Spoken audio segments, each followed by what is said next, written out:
പ്രിയപ്പെട്ട വിദ്യാർത്ഥികളെ നമസ്കാരം. നമ്മുടെ ഗ്രാമർ ക്ലാസ്സിൻ്റെ അടുത്ത അധ്യായത്തിലേക്ക് എല്ലാവർക്കും സ്വാഗതം. കഴിഞ്ഞ 2-3 ക്ലാസ്സുകളിലായിട്ട് നമ്മൾ സെൻറ്റൻസുകളെ കുറിച്ചും എങ്ങനെ ഒരു സെൻറ്റൻസ് രൂപപ്പെടുത്താം എന്നതിനെ കുറിച്ചും അതുപോലെ തന്നെ ടെൻസ് പ്രസന്റ് ടെൻസും നാം പഠിക്കുകയുണ്ടായി. ഇന്ന് ഇവിടെ നാം പഠിക്കാൻ ഉദ്ദേശിക്കുന്നത് അല്ലെങ്കിൽ നാം പഠിക്കുന്നത് പാസ്റ്റ് ടെൻസാണ്. നേരത്തെ പ്രസന്റ് ടെൻസ് പഠിച്ചതുപോലെ തന്നെ വളരെ സിമ്പിളായിട്ട് വളരെ ലളിതമായിട്ട് പഠിക്കാവുന്ന ഒന്ന് തന്നെയാണ് പാസ്റ്റ് ടെൻസ്.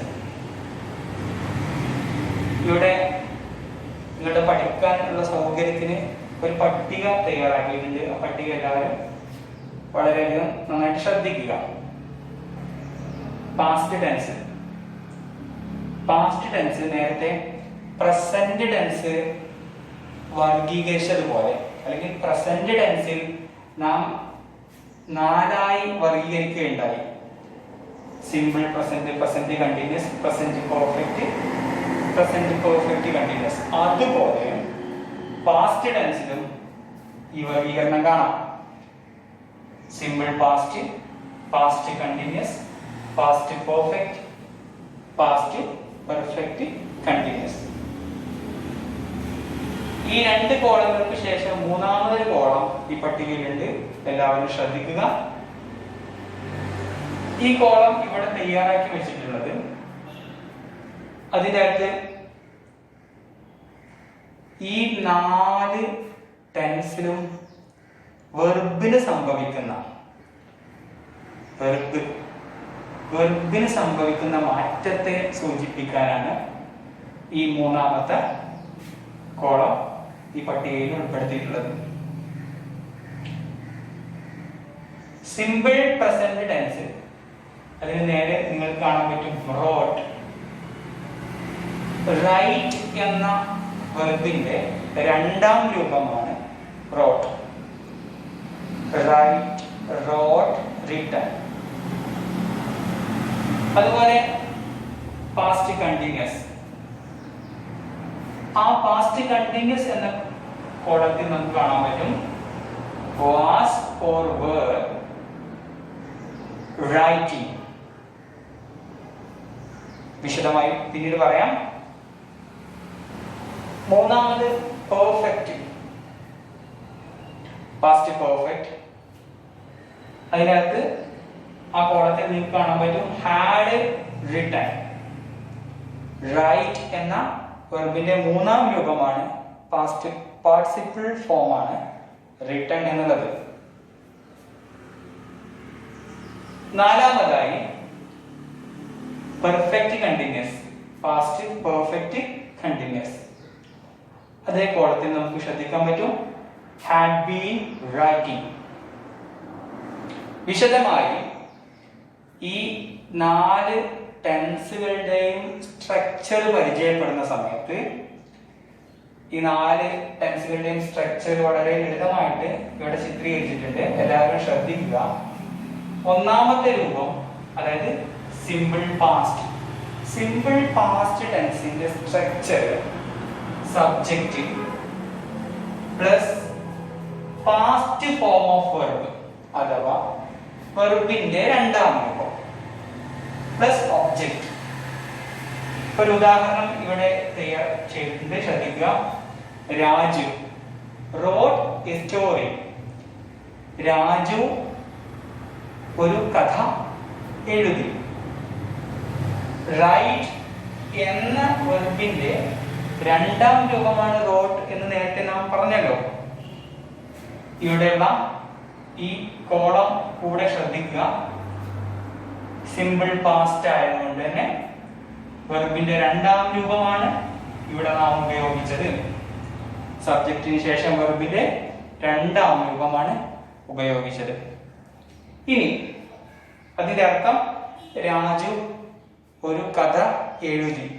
കഴിഞ്ഞ കാലത്ത് സംഭവിച്ച, ഭൂതകാലത്ത് സംഭവിച്ച ഒരു കാര്യമാണ്. അതാണ് രാജു ഒരു കഥ എഴുതി എന്നുള്ളത്.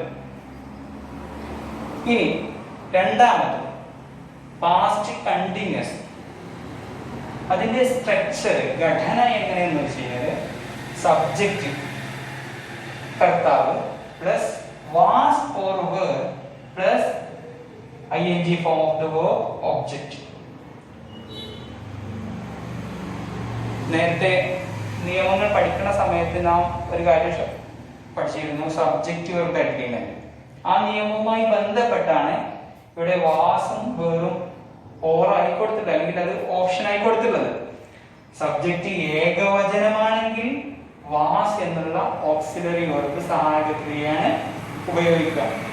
എന്നാൽ സബ്ജക്റ്റ് ബഹുവചനമാണെങ്കിൽ, പ്ലൂറൽ ആണെങ്കിൽ വേർ എന്നുള്ള ഓക്സിലറി വെർബാണ് ഉപയോഗിക്കുക. അതിന്റെ ഉദാഹരണം ശ്രദ്ധിക്കുക. Raju was writing A story. Raju ഒരു കഥ എഴുതിക്കൊണ്ടിരിക്കുകയായിരുന്നു.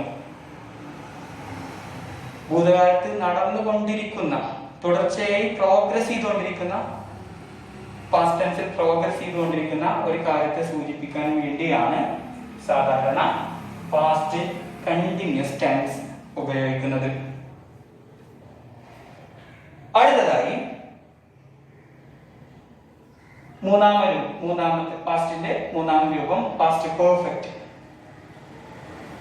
Subject plus had plus PP form of verb, past participle form of verb അല്ലെങ്കിൽ V3 form of verb plus object. Raju had written A story. Raju ഒരു കഥ എഴുതിയിട്ടുണ്ട്. രാജു ഒരു കഥ എഴുതിയിട്ടുണ്ട്. Past perfect. ഇനി അതിൽ നാലാമത്തെ രൂപം പാസ്റ്റ് പെർഫെക്റ്റ് കണ്ടിന്യൂസ്. സബ്ജക്റ്റ്, അതിന്റെ ഘടന subject plus had plus been plus ing form of verb. Raju had been writing A story. Raju ഒരു കഥ എഴുതിക്കൊണ്ടിരിക്കുകയായിരുന്നു. ഈ 4 രൂപങ്ങളാണ് നമുക്ക് പാസ്റ്റ് ടെൻസിൽ പഠിക്കാനുള്ളത്. ഇനി വിശദമായി ഈ 4 രൂപവും ഏതെല്ലാം സാഹചര്യത്തിലാണ് നമുക്ക് പ്രയോഗിക്കാനുള്ളത് എന്നാണ് അടുത്ത ഘട്ടത്തിൽ നമുക്ക് വിശദീകരിക്കാനുള്ളത്. ഗ്രാമർ പഠിക്കുന്ന സമയത്ത് പ്രത്യേകിച്ച് ഇംഗ്ലീഷ് എന്ന ഒരു അന്യഭാഷ അല്ലെങ്കിൽ നമ്മുടെ സെക്കൻഡ് ലാംഗ്വേജ് ഇംഗ്ലീഷിനെ നാം അപ്രോച്ച് ചെയ്യുന്ന സമയത്ത് ഒരിക്കലും അർത്ഥം നോക്കി അതിന്റെ മീനിങ് ബേസ് ചെയ്ത് നാം പഠിക്കാൻ ശ്രമിച്ചു കഴിഞ്ഞാൽ അപകടത്തിലേക്ക് എത്തിക്കും. അതുകൊണ്ട് ഒരിക്കലും കൂടുതൽ മീനിങ്ങിലോട്ട് പോവാതെ എവിടെ സിമ്പിൾ പാസ്റ്റ് ടെൻസ് ഉപയോഗിക്കും, എവിടെ പാസ്റ്റ് കണ്ടിന്യൂസ് ഉപയോഗിക്കും, എവിടെ പാസ്റ്റ് പെർഫെക്റ്റ് ഉപയോഗിക്കും, എവിടെ പാസ്റ്റ് പെർഫെക്റ്റ് കണ്ടിന്യൂസ് ഉപയോഗിക്കും, ഇത്തരത്തിൽ അതിന്റെ ഉപയോഗത്തെ കുറിച്ച് മനസ്സിലാക്കലാണ് അർത്ഥം മനസ്സിലാക്കുന്നതിനേക്കാൾ വളരെ നല്ല കാര്യം.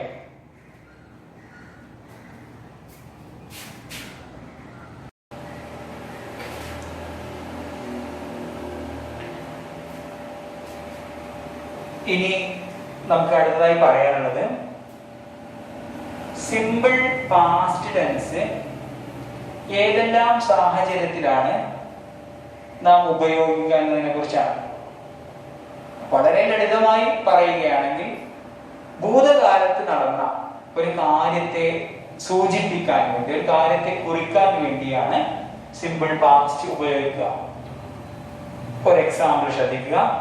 1947 ഇന്ത്യ സ്വതന്ത്ര രാജ്യമായി തീർന്നു. ഇന്ത്യ സ്വതന്ത്രമായി. ഈ സെന്റൻസ് ഇംഗ്ലീഷിലേക്ക് മാറ്റുന്ന സമയത്ത് നമുക്ക് സിമ്പിൾ പാസ്റ്റ് ടെൻസ് ഉപയോഗിക്കാം. India became independent. ബിക്കം എന്നതിന്റെ രണ്ടാം രൂപമാണ് became എന്നുള്ളത്. become, became, become.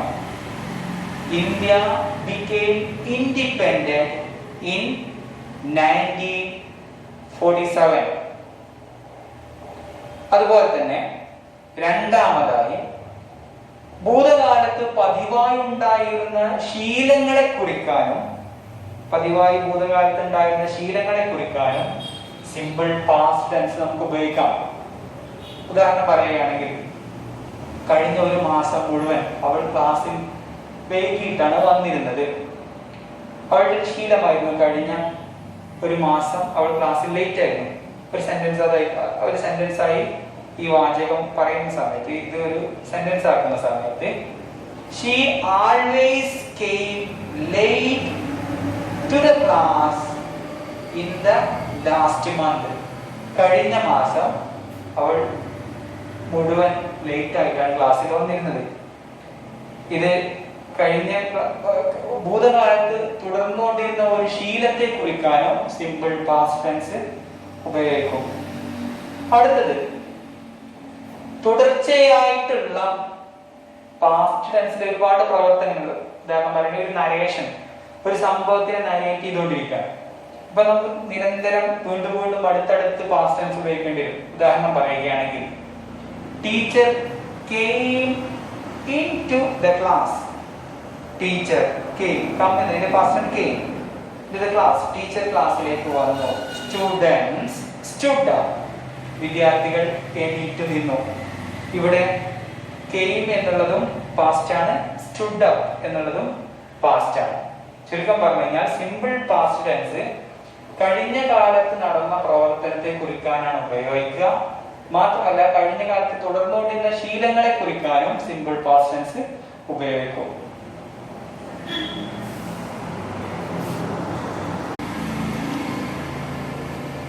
അടുത്തതായിട്ട് പറയാനുള്ളത് പാസ്റ്റ് കണ്ടിന്യൂസിനെ കുറിച്ചാണ്. എവിടെയാണ് ഈ കണ്ടിന്യൂസ് എന്നുള്ള വാക്കിൽ നിന്ന് നിങ്ങൾക്ക് ഒരാശയം രൂപപ്പെടുത്താൻ കഴിയുന്നുണ്ടാവും? നമ്മൾ പ്രസന്റ് കണ്ടിന്യൂസ് പഠിച്ചതാ. തുടർന്നു കൊണ്ടിരിക്കുന്ന ഒരാക്ഷൻ തുടർന്നുകൊണ്ടിരിക്കുന്നുണ്ടെങ്കിൽ അതിന് പ്രോഗ്രസീവ് അല്ലെങ്കിൽ കണ്ടിന്യൂസ് എന്ന് പറയാം. ഉദാഹരണം പറയുകയാണെങ്കിൽ, നാം ഇവിടെ ചെയ്യുന്ന ഉദാഹരണം, Raju was writing A story. Raju ഒരു കഥ എഴുതിക്കൊണ്ടിരിക്കുകയായിരുന്നു. എങ്ങനെയാണ് സെന്റൻസ് ആയി രൂപപ്പെടുത്തുക? ഞാൻ രാജുവിനെ കണ്ട സമയത്ത് രാജു കഥ എഴുതിക്കൊണ്ടിരിക്കുകയായിരുന്നു. ഭൂതകാലത്ത് നടന്ന വേറൊരു സംഭവവുമായി കണക്ട് ചെയ്ത് നമുക്ക് പ്രസന്റ് പാസ്റ്റ് കണ്ടിന്യൂസ് ടെൻസ് ഉപയോഗിക്കാം. when I saw him, see എന്നതിന്റെ പാസ്റ്റ് ആണ് saw. when I saw him, ഞാൻ അദ്ദേഹത്തെ കണ്ട സമയത്ത് he was writing a story. അദ്ദേഹം കഥ എഴുതിക്കൊണ്ടിരിക്കുകയായിരുന്നു. ഇങ്ങനെ ഇത്തരത്തിൽ പാസ്റ്റ് കണ്ടിന്യൂസ് ടെൻസ് നമുക്ക് ഉപയോഗിക്കാൻ പറ്റും. അതുപോലെ തന്നെ പാസ്റ്റ് കണ്ടിന്യൂസ് ടെൻസ് ഉപയോഗിക്കുന്ന വേറെ ഒരു സാഹചര്യം, രണ്ട് ആക്ഷൻസ് ഒരുപോലെ ഒരുമിച്ച് നടക്കുകയാണെങ്കിൽ, for example, while I was driving the car, ഞാൻ കാർ ഓടിക്കുന്നതിനിടയിൽ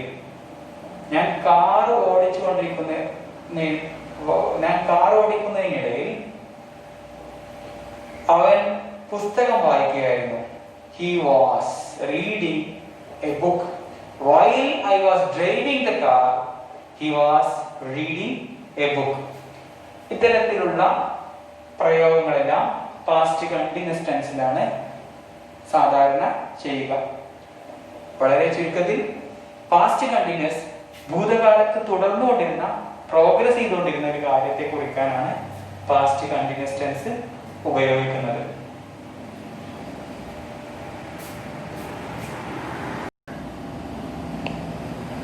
അടുത്തതായി നമുക്ക് പറയാനുള്ളത് പാസ്റ്റ് പെർഫെക്റ്റ് ടെൻസിനെ കുറിച്ചാണ്. ഇവിടെ നിങ്ങൾക്ക് ഈ കോളത്തിൽ കാണാൻ പറ്റും ഹാഡ് റിട്ടൺ. ഉദാഹരണത്തിൽ, Raju had written A story. Raju ഒരു കഥ എഴുതിയിട്ടുണ്ട്.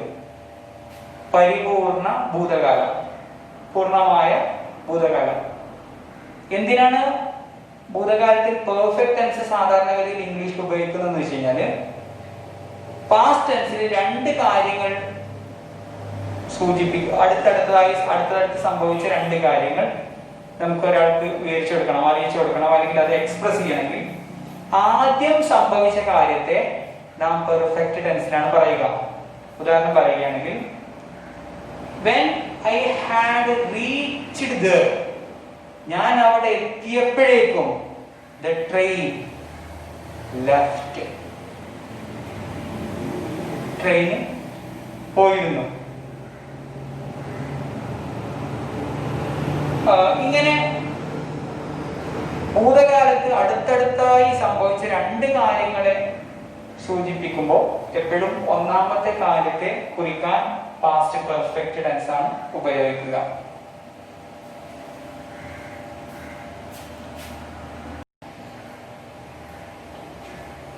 അവസാനമായി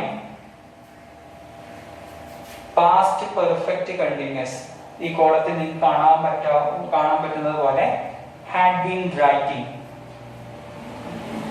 പാസ്റ്റ് ഭൂതകാലത്ത് രണ്ട് കാര്യങ്ങൾ സംഭവിക്കുകയും ഒന്നാമത്തെ സംഭവം തുടർന്നു കൊണ്ടിരിക്കുന്നതിനിടയിലാണ് രണ്ടാമത്തത് സംഭവിക്കുകയും ചെയ്യുകയാണെങ്കിൽ, ഉദാഹരണം പറയുകയാണെങ്കിൽ ഞാൻ അവന്റെ വീട്ടിൽ ചെന്ന സമയത്ത് അവൻ ഒരു മണിക്കൂറോളം വായിച്ചുകൊണ്ടിരിക്കുകയായിരുന്നു. He had been reading for hours when I reached his home. ഞാൻ അവന്റെ വീട്ടിൽ എത്തിയ സമയത്ത് ഒരു മണിക്കൂറോളമായിട്ട് അവൻ വായിച്ചു കൊണ്ടിരിക്കുകയായിരുന്നു. ഒരു നിശ്ചിത സമയം തുടർന്നുകൊണ്ടിരുന്ന ഭൂതകാലത്തെ കുറിക്കാൻ വേണ്ടിയിട്ടാണ് പാസ്റ്റ് പെർഫെക്റ്റ് കണ്ടിന്യൂസ് ടെൻസ് ഉപയോഗിക്കുന്നത്. ഇവിടെ പ്രത്യേകം ശ്രദ്ധിക്കുക, ഒരു ടൈം റെഫറൻസ് അതിന് ശേഷം ഉണ്ടാകും. ഫോർ എന്നുള്ള പ്രിപ്പോസിഷൻ വെച്ചോ അല്ലെങ്കിൽ സിൻസ് എന്നുള്ള പ്രിപ്പോസിഷൻ വെച്ചോ ആയിരിക്കും ആ ടൈം റെഫറൻസ് ഉണ്ടാവുക. He had been reading 4 hours, ഒരു നിശ്ചിത സമയത്തെ കുറിക്കാനാണെങ്കിൽ 4 എന്ന് സൂചിപ്പിക്കും. എന്നാൽ he had been reading newspaper since 2007. 2007 മുതൽ അവൻ ന്യൂസ് പേപ്പർ വായിച്ചു കൊണ്ടിരിക്കുന്നുണ്ട്. ഇപ്പോഴും അത് തുടർന്നു കൊണ്ടിരിക്കുന്നുണ്ടെങ്കിൽ സിൻസ് എന്നുള്ള പ്രിപ്പോസിഷനാണ് ഉപയോഗിക്കുക. ഒരു നിശ്ചിത പീരീഡിനെ മാത്രം സൂചിപ്പിക്കാനാണെങ്കിൽ സാധാരണ ഉപയോഗിക്കുക 4 എന്നുള്ള പ്രിപ്പോസിഷനാണ്.